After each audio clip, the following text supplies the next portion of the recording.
দেশের এক সময়ের জনপ্রিয় অভিনেত্রী সাদিয়া জাহান প্রভা সম্প্রতি সামাজিক যোগাযোগ মাধ্যমে প্রকাশ করা ছবি ও ভিডিও অনুমতি ছাড়া ব্যবহারের অভিযোগ করেছেন এই অভিনেত্রী।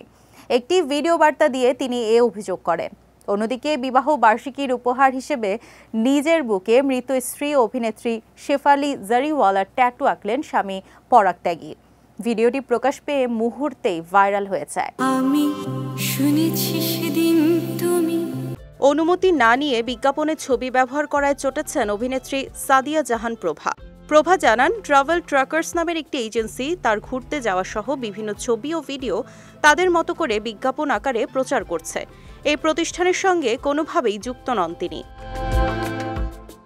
2005 সালে মডেলিংয়ের মাধ্যমে অভিনয় জগতে পা রাখেন প্রভা। অভিনয়ের পাশাপাশি নিজেকে একজন দক্ষ মেকআপ আর্টিস্ট হিসেবেও গড়ে তুলেছেন এই অভিনেত্রী।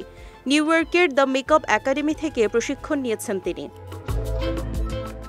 কাটালাগা মিউজিক ভিডিও মডেল ও বিগ বস 13-র মাধ্যমে জনপ্রিয়তা পাওয়া ভারতীয় তারকা শেফালি জারিওয়ালা 27 জুন মারা গেছেন।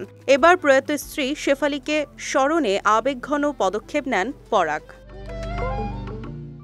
সম্প্রতি নিজেদের 15তম বিবাহ বার্ষিকীতে নিজের বুকে স্ত্রীর মুখাবয়বের ট্যাটু করালেন তিনি।